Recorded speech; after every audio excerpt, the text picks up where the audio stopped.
Looking back, the signs were there, etched into the moments I had ignored or excused. Our marriage, once a sanctuary of laughter and trust, had slowly become something else. A polished surface concealing cracks that ran deep. Melissa and I had built a life together, one that friends envied and strangers admired. But appearances, as I would come to learn, are as deceptive as shadows on a wall. It started subtly, as these things often do.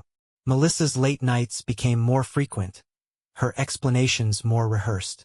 She worked as a project manager for a real estate firm, a job that demanded long hours and frequent travel. I had always admired her ambition, the way she could command a room and execute plans with surgical precision. But over time, her dedication to work began to feel like something else entirely. One evening, she returned home later than usual, her face flushed, her smile brittle. She claimed there had been a client dinner that ran long, the kind that couldn't be avoided. I believed her because I wanted to. Trust was the cornerstone of our marriage, and questioning her felt like chipping away at that foundation. But trust, I would come to understand, is also a blindfold. The first real crack appeared on an otherwise uneventful Saturday morning. Melissa was in the shower, her phone buzzing incessantly on the kitchen counter. It wasn't unusual for her to receive work messages, but the frequency caught my attention. Curiosity, that insidious whisper in the back of my mind, urged me to take a look. The messages were from someone named Jay. The tone was casual, filled with inside jokes and playful banter. At first glance, it seemed harmless, the kind of rapport colleagues often share. But one message stopped me cold. "Can't stop thinking about last night. When can we make it happen again?" My stomach churned as I stared at the screen, the words blurring as my mind raced to make sense of them. When Melissa emerged from the shower, I placed the phone back on the counter, forcing myself to act natural. My heart pounded as I tried to reconcile the woman I loved with the possibility of betrayal. But instead of confronting her, I buried the doubt, telling myself there had to be an explanation. I wasn't ready to face what those words might mean. Over the following weeks, I began to notice changes in Melissa's behavior. She was more protective of her phone, keeping it with her at all times and setting it face down on the table. Her laughter, once a constant in our home, grew more sporadic, replaced by moments of quiet introspection. When I asked her about work, her answers felt rehearsed, as though she were ticking off a list of acceptable responses. At night, as she lay beside me, I felt a growing chasm between us. Her touch, once so familiar, now felt distant, like she was going through the motions. I found myself replaying our interactions, searching for clues in her words and actions. Was I imagining things? Was my insecurity creating problems where none existed? Or was there something darker beneath the surface? The second clue came in the form of a hotel receipt. It was tucked into the pocket of a blazer she rarely wore, a relic from her frequent travels. The receipt was for a boutique hotel in the city, dated 3 weeks prior. The name on the bill wasn't hers. It was for a room booked under J. Taylor. My heart sank as I stared at the paper, the implications swirling in my mind like a storm. I told myself it could be a work-related expense, that J. Taylor might be a client or a colleague.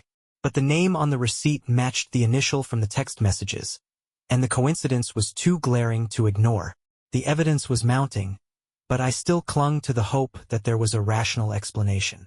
Confronting her felt like standing on the edge of a cliff, uncertain whether the fall would be worse than the weight of not knowing. Unable to silence my suspicions, I began to dig deeper. I checked our joint calendar, comparing her travel dates with the locations listed on the hotel receipts I found. The pattern was undeniable. Every time she traveled for work, there was a corresponding expense tied to J. Taylor. The realization hit me like a tidal wave, leaving me gasping for air. Melissa wasn't just working late or traveling for clients. She was leading a double life.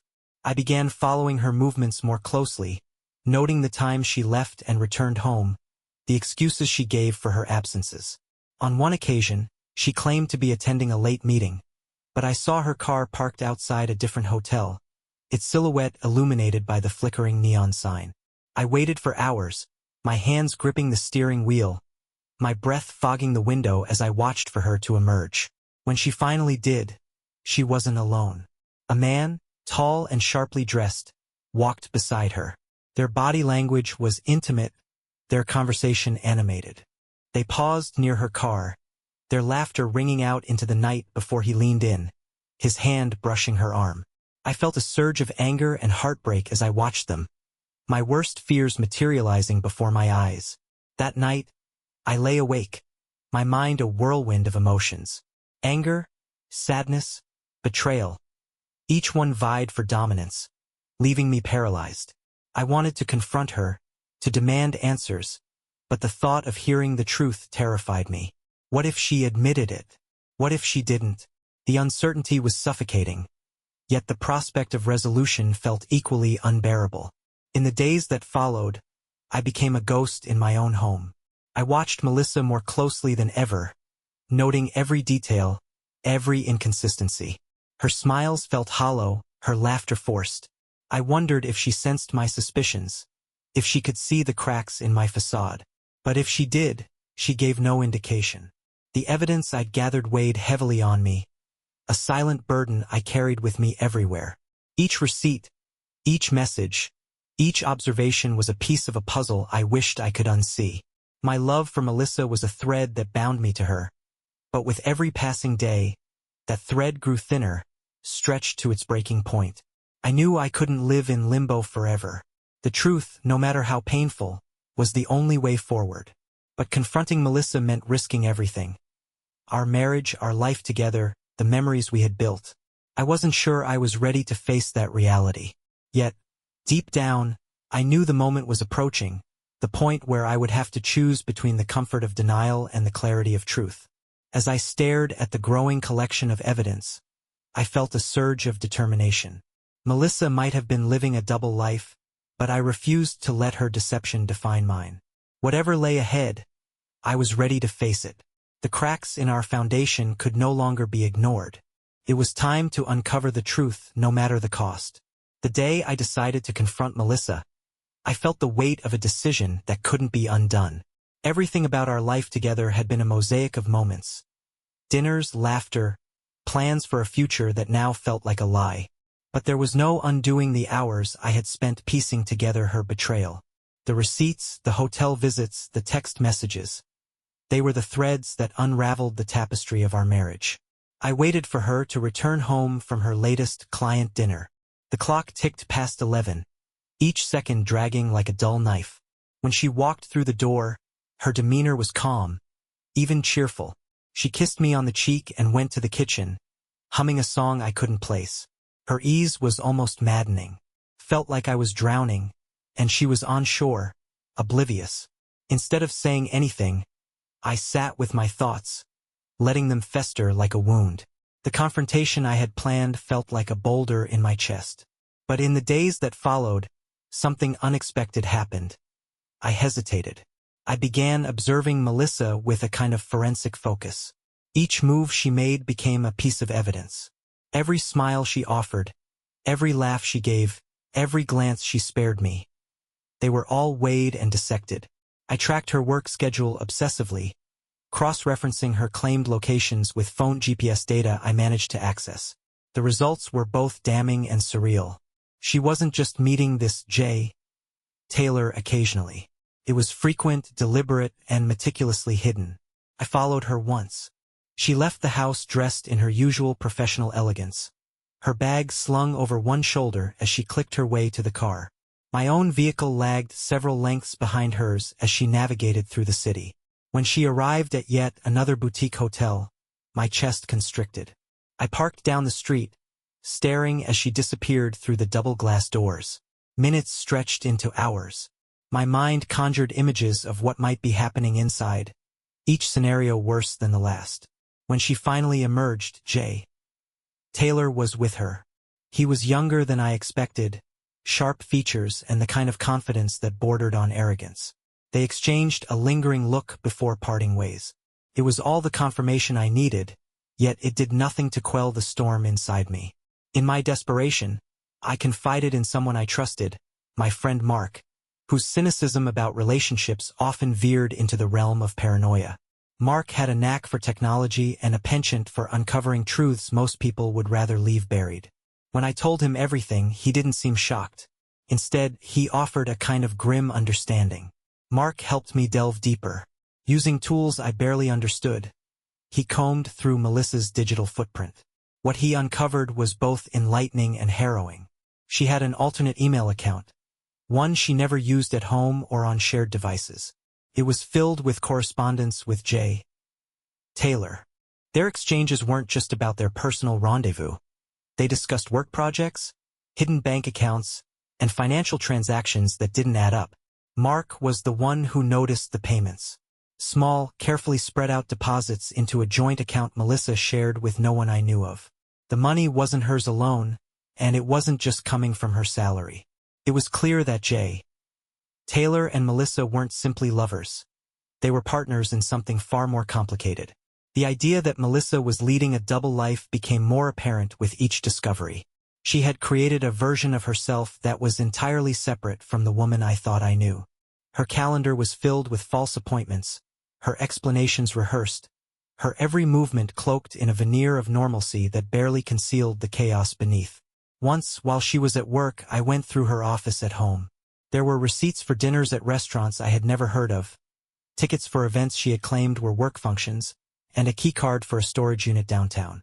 The storage unit felt like Pandora's box. I knew that opening it would likely reveal things I could never unsee, but the need for clarity outweighed my fear. I went alone to the storage unit, clutching the keycard like a talisman. The facility was nondescript, a row of identical metal doors beneath flickering fluorescent lights. I found her unit near the back and hesitated before sliding the card through the reader. The door clicked open, revealing a dimly lit space filled with boxes and files. What I found inside was a life compartmentalized. There were photos of her and Jay, Taylor, vacations, dinners, candid moments that captured a happiness I hadn't seen in her for years.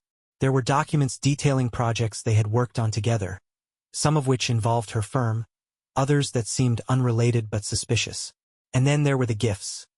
Expensive jewelry, designer bags, and handwritten notes that made my stomach turn. The notes were the hardest to read. They spoke of love, of a future together, of a connection that felt more genuine than what we'd shared in years. The betrayal wasn't just physical. It was emotional. She had given him a part of herself that I had once believed was mine alone. Armed with this mountain of evidence, I felt both vindicated and devastated. The truth was undeniable, yet it offered no solace. The woman I loved had built an entire world outside of our marriage, one that I could never have been part of. The confrontation I had been avoiding now felt inevitable, but it also felt hollow. What could she possibly say that would make any of this better? That night, I sat at the kitchen table, the photos and documents spread before me. When Melissa walked through the door, her expression shifted immediately. She saw the evidence, her face pale and her eyes wide. For a moment, neither of us spoke. The silence was deafening, filled with everything we both knew but hadn't said. That night at the kitchen table, the air was thick with tension, the silence heavy as a storm cloud ready to burst. Melissa froze in the doorway, her eyes scanning the incriminating evidence spread before her. Photos, receipts, and the notes I had found in the storage unit. For a moment, her expression was unreadable, a mask that concealed whatever turmoil might be roiling beneath. I waited, my heart pounding in my chest. This was the moment I had anticipated and dreaded in equal measure. She couldn't deny it anymore. The truth was laid bare between us. Yet I wasn't prepared for what came next. Melissa sat down across from me, her movements slow, deliberate. Her gaze met mine, and for the first time in months, I saw a flicker of vulnerability. Her hands trembled as she reached for one of the photos, her fingers brushing the edges as though the image might burn her. Then she began to speak. She didn't deny the affair. Instead, she laid everything out, each word like a dagger cutting deeper into what remained of my trust. She admitted to meeting Jay, Taylor James as she called him, at a corporate retreat over a year ago. Their connection had been instant, a spark that ignited into something she couldn't ignore. What started as stolen glances and harmless conversations evolved into late-night meetings, secret getaways, and eventually, a full-blown relationship. Her voice cracked as she described how she had felt. Trapped in the monotony of our life, unappreciated and unseen. James had made her feel alive, she said. He had reminded her of the person she used to be before the weight of routine and responsibility dulled her edges. It was the kind of reasoning I had anticipated but couldn't accept. How could she justify tearing apart our life for the thrill of something new? As Melissa spoke, the scope of her betrayal expanded beyond the emotional and physical. She admitted that James wasn't just her lover. He had become her partner in schemes that blurred ethical lines. Together, they had manipulated her position at her firm to funnel lucrative contracts his way. In return, he had rewarded her with gifts, trips, and the promise of a future that now seemed like a mirage. The financial details were staggering. Money had been siphoned into accounts I hadn't known existed, hidden from our joint finances. Melissa's motivations weren't entirely clear even to herself, but she described a sense of addiction to the secrecy, the risk, the illusion of control. She had convinced herself that she was in charge, even as James tightened his grip on her life. Listening to her was like watching a building collapse in slow motion. Every word, every detail, was another brick tumbling from the facade of the life we had built together. And yet, amidst the anger and heartbreak, I couldn't ignore the pain in her eyes. She wasn't proud of what she had done. If anything, she seemed hollowed out by it. Melissa's confession might have been the end of it, a breaking point from which there was no return. But then she revealed something that changed everything. She had tried to end things with James several weeks ago. Their relationship had become toxic, his demands more aggressive, his promises emptier. When she told him she wanted out, he hadn't taken it well. James had threatened to expose her.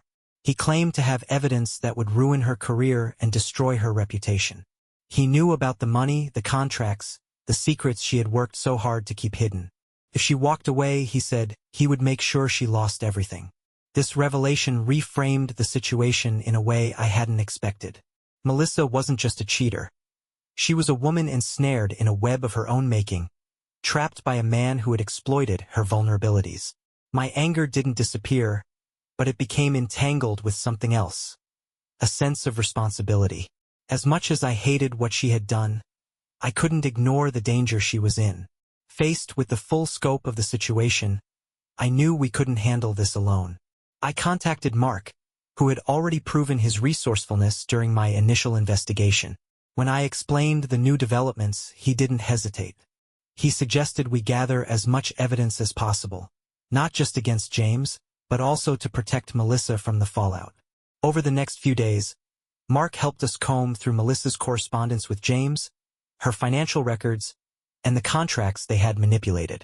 We documented everything, creating a comprehensive dossier that painted a damning picture of James's actions. Melissa's cooperation was essential, and though her shame was palpable, she committed herself fully to the task. It was during this process that we uncovered something unexpected. James wasn't just a manipulative lover. He was a con artist operating on a much larger scale. The contracts he had secured through Melissa were part of a broader pattern of fraud, one that extended far beyond her firm. He had used similar tactics with other women, leveraging their positions to enrich himself while leaving them to bear the consequences. With this new information, we devised a plan to expose James. Melissa reached out to him, feigning reconciliation. She arranged a meeting under the pretense of discussing how they could move forward. Mark and I worked behind the scenes, setting up recording devices and coordinating with a legal advisor who could guide us through the complexities of the situation. The meeting took place at a neutral location, a conference room Melissa had reserved under a pseudonym. Mark and I monitored the encounter from an adjacent room, our nerves frayed as we listened to their conversation unfold. Melissa played her part perfectly, drawing James into a false sense of security. He boasted about his exploits, his tone dripping with arrogance as he outlined his plans to expand his operations. When Melissa confronted him about his threats, James's demeanor shifted. He became defensive, then angry, accusing her of betrayal. But his words only confirmed what we already knew. The recordings captured everything. His admission of guilt, his manipulation of Melissa, and his intent to continue exploiting others. The evidence we gathered was enough to take to the authorities. James's network unraveled under the weight of the investigation, his carefully constructed empire collapsing like a house of cards. Former victims came forward, their stories adding to the growing case against him. Melissa, though complicit in some ways, cooperated fully with the investigation, earning her leniency and a chance to rebuild her life. For me, the fallout was both liberating and devastating. The truth had been laid bare, and while it offered a sense of closure, it also left me grappling with the ruins of my marriage. Melissa and I had faced the storm together, but the damage it had caused was too great to ignore. After James's arrest and the fallout from his schemes, life didn't return to normal. Instead, it became a careful balancing act of rebuilding what had been broken and learning how to navigate the wreckage left behind. Melissa and I found ourselves tethered together by shared experiences, but those bonds felt fragile, strained by the memories of betrayal that lingered like an open wound. Melissa's cooperation with the authorities earned her leniency, but it came at a price. She was required to testify in court against James, reliving their relationship and the manipulations that had ensnared her. The experience was grueling, and I watched as it took a toll on her. The sparkle in her eyes dimming, her once unshakable confidence faltering. She was a shadow of the woman I had fallen in love with, and I didn't know how to reach her. For me, the process was no easier. Every detail of her testimony was a reminder of what she had done, of the choices she had made that led us here. I wanted to forgive her, to let go of the anger and pain, but every time I looked at her, I saw James's shadow looming over us. Forgiveness felt like a distant horizon, always just out of reach. We tried counseling, hoping a professional might help us untangle the mess we had made of our marriage. The sessions were raw and difficult, forcing us to confront truths we had avoided for years. Melissa spoke of her guilt and shame, of the loneliness that had driven her into James's arms. I confessed my own shortcomings, the ways I had taken her for granted, the cracks I had ignored until they became fissures. Progress was slow, and the wounds between us remained tender. But for the first time in months, there was a glimmer of hope, a sense that maybe, just maybe, we could find a way forward. As part of her attempt to make amends, Melissa threw herself into volunteer work, dedicating her time to helping others affected by financial fraud. Through her efforts, she met a woman named Claire, who had also been one of James's victims. Claire's story was eerily similar to Melissa's, a whirlwind romance that quickly turned into manipulation and deceit. Together, they found solace in their shared experiences, forming a bond that seemed to lighten the burden they both carried. Claire became a frequent presence in our lives, her warmth and resilience a welcome counterbalance to the heaviness that often hung over our home. She had a way of making even the most difficult conversations feel bearable, her laughter breaking through the tension like sunlight piercing through clouds. For the first time in months, I saw Melissa smile, a real, unguarded smile that reminded me of the woman I had fallen in love with. Just as we began to find our footing, an unwelcome reminder of the past shattered our fragile peace. One evening, while Melissa and I were sitting on the couch, her phone buzzed with a message from an unknown number. The message was short but chilling. "You think it's over, but it's not." The color drained from Melissa's face as she read the words. Her hands trembled as she handed me the phone, her eyes wide with fear. The message was unsigned, but its implication was clear. Someone connected to James or his schemes was still out there, watching us. Mark, who had remained a trusted ally throughout this ordeal, helped trace the number. The trail led to a burner phone, untraceable beyond its last known location in a nearby city. It was a dead end, but it was enough to put us on edge. The thought that someone might be targeting us, whether out of revenge, loyalty to James, or something else entirely, kept me awake at night. A week after the message, our home was broken into. Melissa and I returned from dinner to find the front door ajar, the lock broken. Inside, the house was in disarray, drawers pulled open, papers scattered across the floor. Nothing of significant value appeared to be missing, but it was clear that someone had been searching for something. The police were called, and while they conducted their investigation, their conclusion was predictable. It was likely a random burglary. But Melissa and I knew better. This was no coincidence. Someone was sending a message, and the uncertainty of their intentions left us both on edge. We installed security cameras and reinforced the locks, but the sense of safety we had once taken for granted was gone. Every creak in the house, every shadow outside the window, felt like a threat. The stress weighed heavily on both of us, straining the fragile progress we had made in our relationship. Amid the chaos, Claire offered her unwavering support. She was a constant presence, helping us navigate the fear and uncertainty that had invaded our lives. Her friendship with Melissa deepened, and I found myself drawn to her kindness and resilience. She had a way of cutting through the noise, offering clarity and perspective when we needed it most. One evening, as Claire and I sat in the living room while Melissa was at a late counseling session, she shared something that caught me off guard. She had been doing her own digging into James's network, determined to understand how she had been manipulated. In the process, she had uncovered something startling. James hadn't acted alone. He had a partner, someone who had helped him orchestrate his schemes and cover his tracks. The partner's identity was still a mystery, but Claire's research hinted at someone deeply connected to the financial world, someone who had a vested interest in keeping James's operations running smoothly. The revelation sent a chill down my spine. If James had a partner, it meant the danger we faced wasn't just a relic of the past. It was still very much alive. Armed with this new information, we decided to continue our investigation. Mark joined forces with Claire, pooling their resources and expertise to uncover the identity of James's partner. Melissa, though reluctant at first, eventually agreed to help. She knew that facing this new threat was the only way to truly put the past behind us. As we delved deeper, the pieces began to fall into place.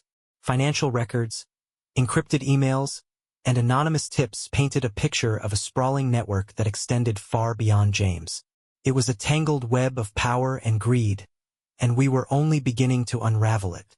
But the deeper we went, the clearer it became that we were dealing with something far more dangerous than we had anticipated.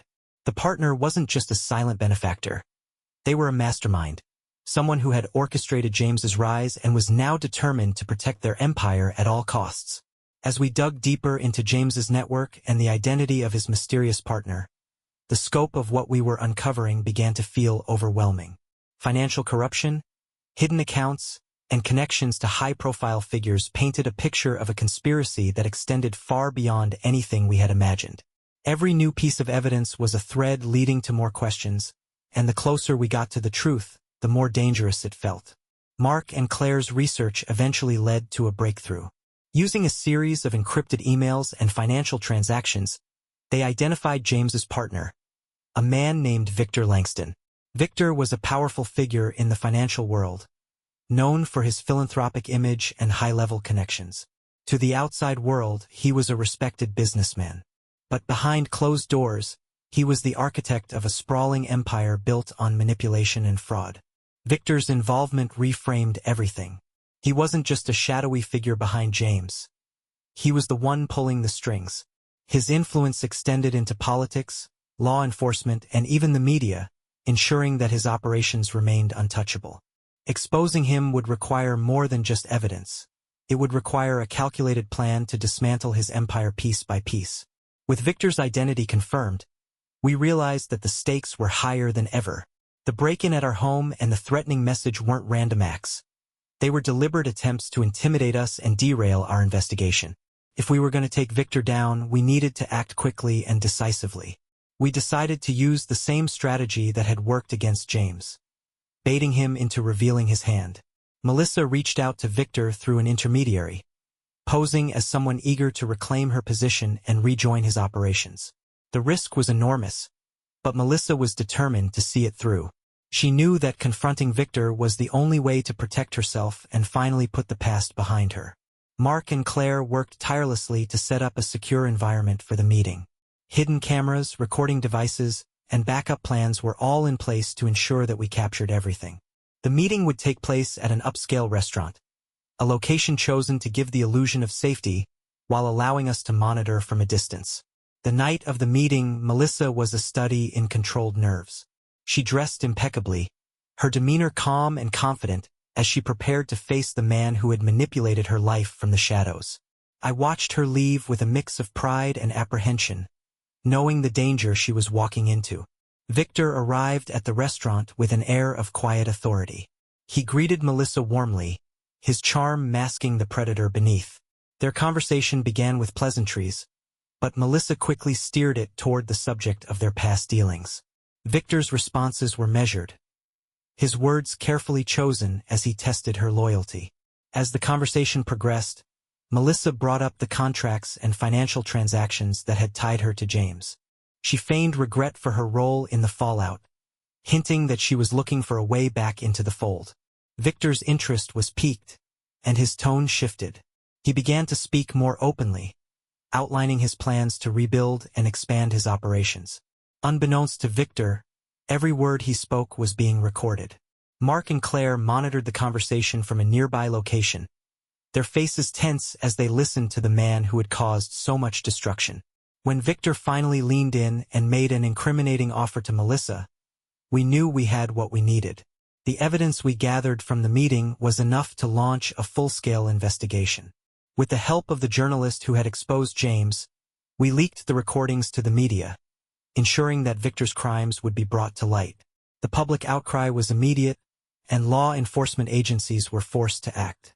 Victor's arrest made headlines, and the revelations about his network sent shockwaves through the financial world. His empire crumbled as former associates turned against him, eager to save themselves by cooperating with the authorities. The man who had once been untouchable was now facing a mountain of charges that would keep him behind bars for the rest of his life. Just as we began to feel a sense of closure, another twist emerged. While sorting through the evidence, Mark discovered something that hadn't been immediately apparent: a series of transactions that linked Victor's network to someone within Melissa's own company. The implications were staggering. Someone she had worked with, someone she trusted, had been feeding information to Victor and James from the beginning. The traitor's identity was revealed as Claire. The realization hit like a thunderclap. Claire, who had seemed so supportive and genuine, had been playing a double game all along. She had befriended Melissa and me to monitor our progress, ensuring that Victor stayed one step ahead. Her role as a victim had been a carefully crafted lie. When confronted, Claire didn't deny it. Instead, she revealed that her involvement with Victor had started years earlier, when she had been drawn into his world through promises of wealth and power. Over time, her role had become one of damage control, ensuring that anyone who got too close to the truth was silenced or discredited. Claire's betrayal was the final blow. It reminded us that even when the surface seems calm, darkness can lurk beneath.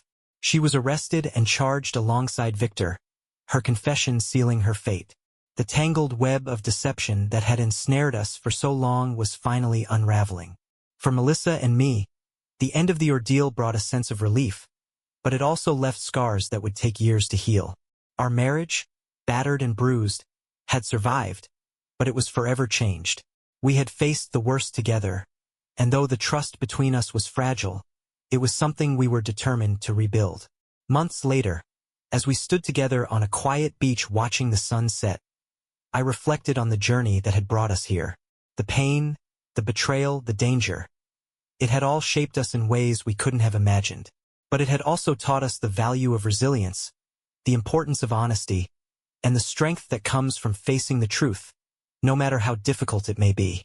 Melissa took my hand, her grip firm and steady. We didn't speak, letting the sound of the waves fill the silence between us. In that moment, I realized that while the past would always be a part of us, it didn't have to define us. We had survived the storm, and now we were ready to rebuild.